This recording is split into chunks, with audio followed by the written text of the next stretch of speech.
Olá, cervejeiros, sommeliers, entusiastas de cerveja, bem-vindos a mais um episódio do Beer School. Hoje é sexta-feira, o dia que esse vídeo está sendo lançado. Estou aqui 7 da manhã tomando um cafezinho, mas eu acho que eu tinha que fazer uma introdução antes dele ir para o ar para ter um pouco mais de contexto. A gente tende muito a se acomodar com as coisas, né? A gente tem ideias legais e depois, com o tempo, com tudo na vida, a gente vai se acomodando. E eu comecei a me acomodar um pouco com o canal. Meus formatos de vídeo, uma vez eram bastante diversos, agora ficou um formato um pouco mais fechado, tudo lá dentro, tudo lá no estúdio. Se dá para chamar de estúdio, né? Mas ainda vídeos com conteúdo muito bom, mas poderia de alguma forma ser melhor. E a gente tem que, de tempos em tempos, se reinventar, né? Tentar sair desse comodismo. E esse isolamento social, né? Ele acabou tendo um efeito muito grande em mim. E eu entrei numa aspira de trabalhar muito. Eu estava no final da coordenação, com um monte de coisa para fazer. Aí eu entrei naquela, nossa, eu tenho que fazer live todo dia, aproveitar que está todo mundo em casa. E eu fiz isso mesmo, fazia lá no Instagram, fazia aqui no YouTube. E em algum momento, que eu não percebi quando, o canal ele deixou de ser uma coisa legal, uma coisa prazerosa e se tornou um fardo para mim. Hoje eu gasto mais ou menos 12 horas para fazer um vídeo, sendo que a maior parte é revisão bibliográfica, estudo para o tema do vídeo, mas é muita coisa. Um vídeo inteiro começa com a ideia do vídeo, que como eu não tenho planejamento, eu tenho que tirar as ideias na hora e eu fico pensando o que vai ser essa semana, o que vai ser essa semana. Estudar o tema, estudar muito, porque eu sei lá, eu entrei numa coisa que eu não consigo fazer um vídeo mais se eu não tiver algumas dezenas de revisões bibliográficas, porque o canal virou essa pegada, é super sério, é uma referência e não pode ter nada errado, ou a gente tem que minimizar qualquer coisa que possa ser errada, a gente tem que ir para fundo das coisas. Eu tenho que confessar que eu cheguei até a pensar em parar de fazer vídeos para o canal, porque eu não estava achando um motivo para continuar. Na real, eu era meio perdido assim nas ideias, mas sei lá, algumas coisas me ajudaram muito. Primeiro, os apoiadores do Beer School. Eu olhava lá e falava, nossa, tem gente que apoia aqui há quase 2 anos, todo mês, sem parar. Então, é um impacto. Eu faço alguma coisa que tem um retorno para as pessoas, que elas voluntariamente, sem ganhar nada em troca, querem contribuir com isso. É sério, isso é uma coisa muito, assim, muito legal de pensar. Então, esse é um dos motivos. A Camila é outro motivo, a Camila me apoiou muito. Mas eu tava meio zoado, então eu dei uma sumida, abandonei o Instagram um pouco. Isso é outro fato, né? As outras mídias sociais, elas consomem um tempo enorme. Só quem trabalha com mídias sociais entende isso. Um stories no Instagram, uma foto no Instagram, não é uma coisa igual um perfil pessoal que você vai lá, pum, pronto, postou.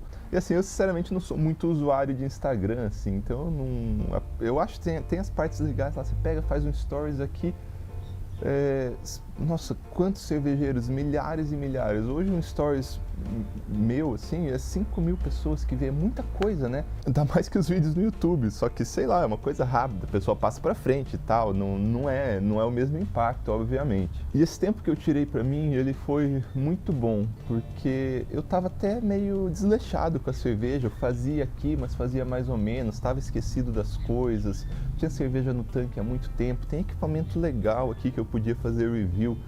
Eu não faço e eu sequer usei, por exemplo, o moedor de malte, eu queria fazer isso. E aí, belo dia, eu tive uma epifania que me pareceu uma coisa ideal e eu tô me dando muito bem com isso. Eu falei, eu faço tanta coisa na cervejaria quando eu tô empolgado e tanta coisa porque eu gosto de fazer, eu venho aqui com caráter de experimentação, e o dia a dia de um cervejeiro tem bastante coisa, né? E eu falei, isso não vai nada pro canal. E eu faço as coisas lá e geralmente nem tem um fim as coisas. Por que eu não faço um diário cervejeiro? Eu filmo tudo que eu tô fazendo, eu posso na hora falar, posso falar depois o que eu tava fazendo. E eu tenho feito isso, eu tenho gravado tudo que eu faço aqui na cervejaria. e eu confesso que está sendo algo muito legal, está sendo quase uma terapia para mim, porque eu voltei aqui, eu tô fazendo cerveja agora por prazer de novo. Então essa semana eu gravei todos os dias, não tem como ir tudo isso pro ar, porque eu ia ter que ter uma equipe de edição basicamente, porque sei lá, eu gravo 1 hora por dia, não tem nem como editar isso. E eu acho que vai virar um novo formato do canal. Eu cheguei na ideia assim, vamos fazer o Diário Cervejeiro.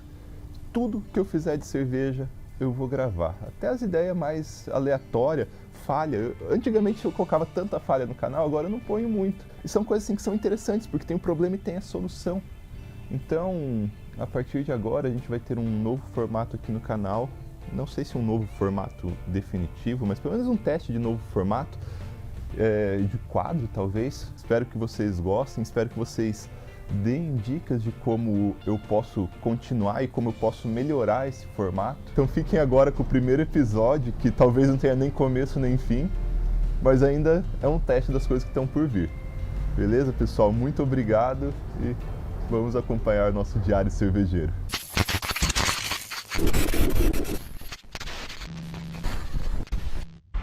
O CO2 atrapalhando ali. Ainda bem que eu acertei. Porque quando você erra o copo e cai ali, ou coisa ruim de limpar. Nossa, não era pra eu ter pego tanta cerveja assim. Na verdade eu não vou tomar tudo aquilo não. Eu já tomei um pouco da cerveja. Tomei 2 meio copos dela. Então eu vou passar 100 ml aqui para eu rever a FG dela, que a FG deu meio zoado na primeira medição.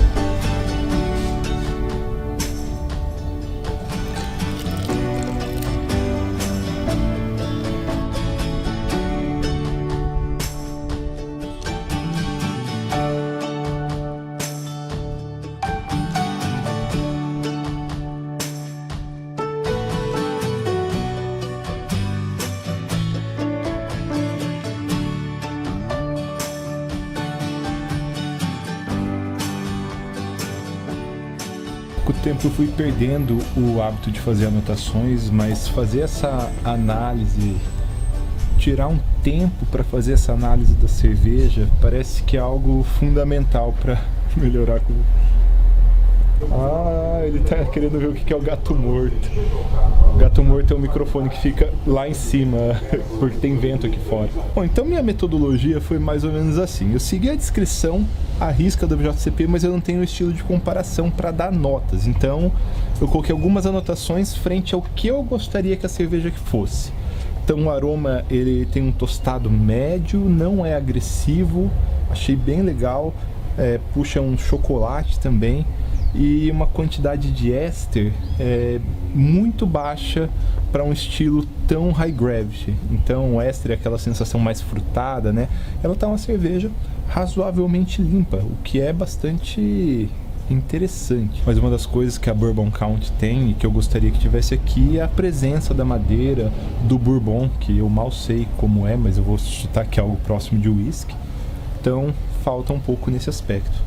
Na aparência ela está muito escura, um preto opaco, o colarinho quase é ausente, ela tem uma aparência licorosa e ainda parece que tem aquela glicerol correndo pelo copo, característica de cerveja muito alcoólica.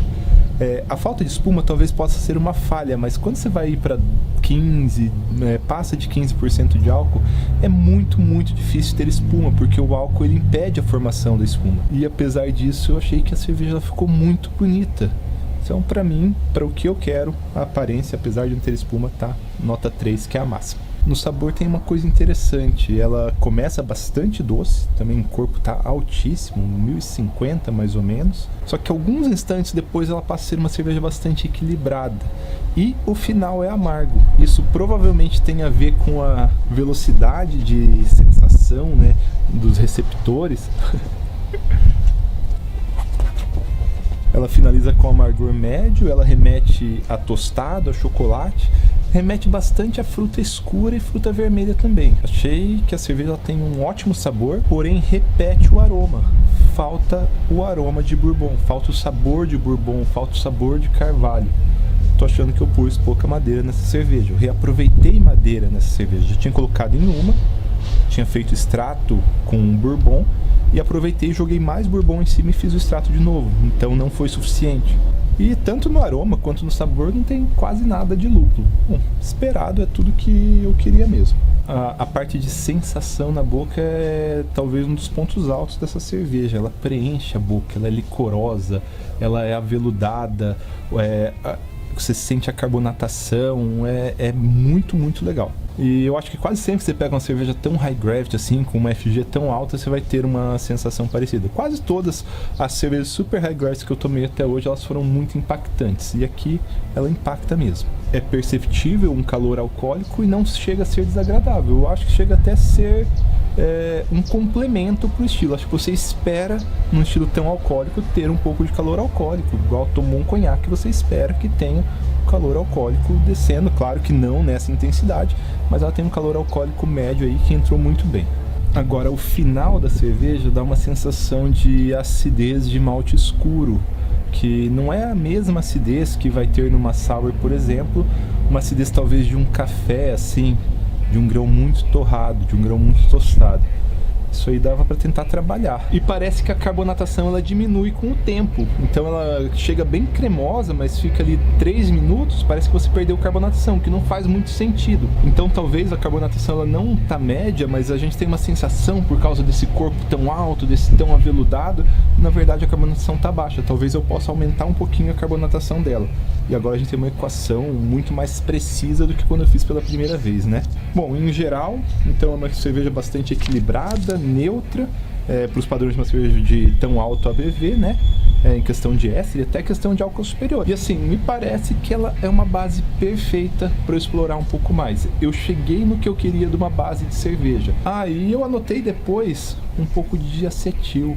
Então, eu acho que ela acabou atenuando, continuando a atenuar depois que eu já tinha baixado a temperatura, porque eu fiz 2 medições diferentes de FG e variou mais ou menos 0,5 pontos. A cerveja está 1,4 graus, acabou de ativar o compressor quando eu olhei. Ela vai descer a 0 grau e ela vai ficar nessa faixa entre 0 e 1,5.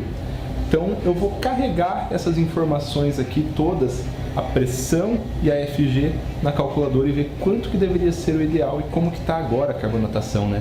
Bom, pior que eu fiz algumas simulações aqui e realmente é um bar que tem que colocar mesmo para dar exatamente 2,25 volumes de CO2. Talvez então o que eu posso fazer é voluntariamente aumentar esses volumes de CO2, eu acho que eu vou para uns 2,7, então vamos ver quanto que eu tenho que colocar aqui.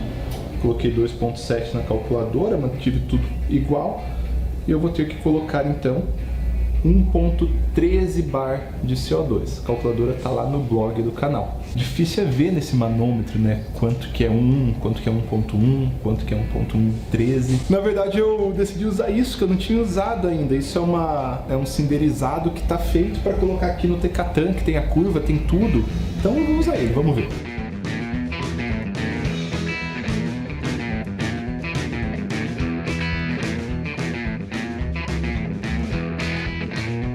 Eu voltei ele para soda, que eu ainda tinha soda ali, ficou mais ou menos uns 40 minutos. Agora eu vou passar um álcool e plugar ele no fermentador. Álcool por dentro.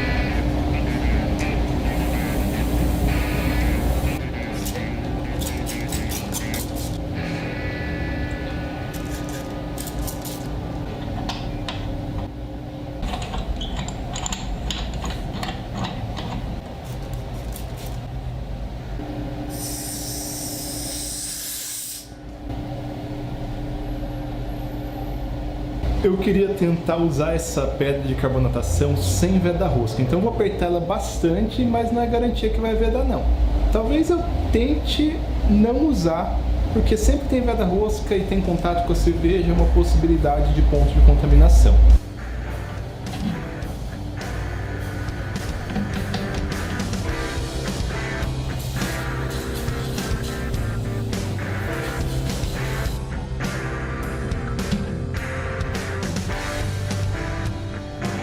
Pelo jeito sem veda-rosca não vai rolar. Passar um pouco de veda-rosca sanitizado então. Na verdade acho que era um vazamento muito pequeno, porque eu passei veda-rosca por fora, eu não coloquei na rosca e parou. Não está vazando, está setado na pressão certa, 1,13. E a gente vai abrir aqui e deixar o CO2 fluir até parar. Posso deixar conectado um tempinho, só que tem uma coisa importante. Eu vou deixar ele bem devagar, Vocês viram como as bolhas ficam maiores quando a gente dá uma carga mais rápida? Eu quero que sejam bolhas bem pequenas e, no ideal, que elas nem cheguem aqui em cima, porque quanto menor elas forem, mais rápido elas vão se dissolver, e se chegar aqui em cima eu estou simplesmente perdendo CO2. Então, bem devagar.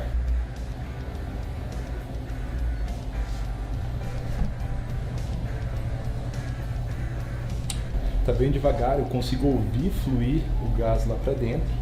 Eu não estou com pressa, eu vou deixar aí. E como eu estou com bastante headspace, porque eu já explorei bastante essa cerveja, tomei bastante ela, então de uma forma ou de outra ela vai chegar na carbonatação ideal, mesmo talvez se eu colocasse por cima, porque quanto mais headspace você tem, mais fácil é você acumular CO2 para ir trocando depois. Eu acho que está subindo, mas é difícil ver. Passou 5, 10 minutos, uma coisa rápida assim, e chegou na pressão, né? Não quer dizer que todo o gás que eu coloquei, ele tá na cerveja, pode ser que boa parte do gás está no headspace, mas eu acredito que por causa da pedra, do cinderizado, boa parte do gás já está na cerveja. Então vamos testar, ver se mudou a carbonatação. Bom, temos espuma agora. Cara, tem um efeito meio cascata aqui que tá lindo. Deixa eu pegar um copo mais fino. Esse que eu tava tomando antes, ó. Olha que coisa mais bonita. E olha que o problema era a carbonatação. Tá aqui, ó, 3 minutos já e ainda tem espuma. E mudou um pouco a característica sensorial. É incrível, mas ela parece mais doce. E a carbonatação ela aumenta a sensação de corpo também, né? Que já era uma cerveja que tinha corpo. Agora ela passou a ser um doce encorpado. Talvez agora eu acho que precise entrar com uma outra levedura, talvez para continuar a atenuação. A atenuação dela foi 65%. Outra coisa que eu posso fazer é voltar como estava, porque eu acho que a cerveja estava um pouco mais agradável. Mas vamos fazer as oxidações primeiro e a próxima vai ser colocar um pouco mais de madeira.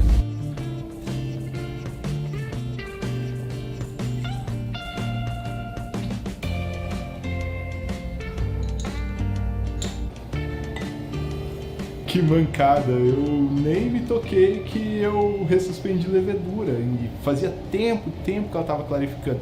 Ela estava totalmente clarificada e, nossa, nem me ocorreu que durante esse tempo ela decantou mais. Olha o que saiu ali no fundo, então imagina o que eu ressuspendi. Ainda bem que eu não tenho pressa para fazer essa cerveja, vou jogar madeira e vai ficar mais algumas semanas aí. Eu vou colocar mais madeira nela, mas aí eu fico pensando, eu devia colocar mais bourbon também. Só que eu não tenho, eu não vou comprar tão logo. E para não ficar parado, experimento parado, essa não vai ser a última versão dela, vai ser em bourbon mesmo. Vou pegar dadinhos de madeira e vou colocar lá dentro do fermentador, por mais que dê trabalho depois para tirar. Tenho dadinhos de carvalho, eles são relativamente fortes, tem que tomar cuidado para não passar. Eu vou começar com 10 dadinhos, essa é a beleza. Se eu precisar, eu coloco mais.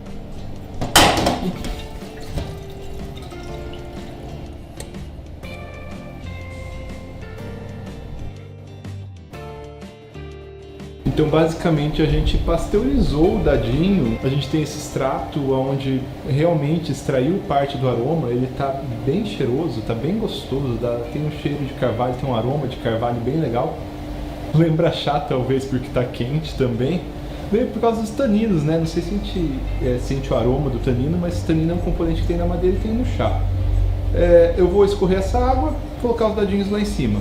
Essa água, apesar do aroma, tem heart, tem os taninos, coisa que a gente quer se afastar. Então por isso a gente pasteuriza e descarta a água.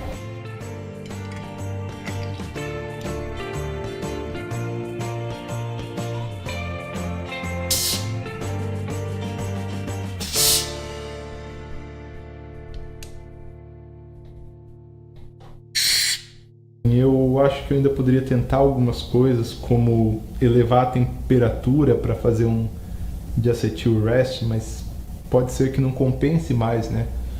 O diacetyl ele precisa da levedura ativa. Se eu elevar a temperatura agora, eu não vou recuperar a atividade da levedura, a não ser que eu coloque outra para atenuar mais a cerveja, que eu acho que é possível. Mas não, vamos ficar com isso. Eu adorei a cerveja como tá, eu quero tomar ela do jeito que tá, encorpada, gostosa, assim, cerveja incrível.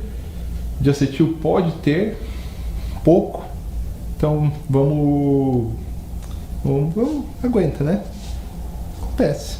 Mas assim, e também, né, nada muito exagerado, é perceptível, mas tem que dar aquela procurada. Então, assim, dificilmente alguém vai falar que tem. Outra coisa que eu sempre quis fazer, que eu até coloquei aqui nas minhas listas, é tentar avaliar a acidez e corrigir a acidez para cima. Eu poderia fazer isso com hidróxido de sódio alimentício, por exemplo, em quantidades muito pequenas, se fosse possível. Queria avaliar isso. Eu tenho hidróxido de sódio alimentício aqui. Pode ser que num outro diário cervejeiro eu tente fazer isso aí só para caráter experimental, né? Não é muito comum você ficar jogando soda na sua cerveja. Então, por hoje é isso. Boa noite e... sei lá, acho que não é o fim.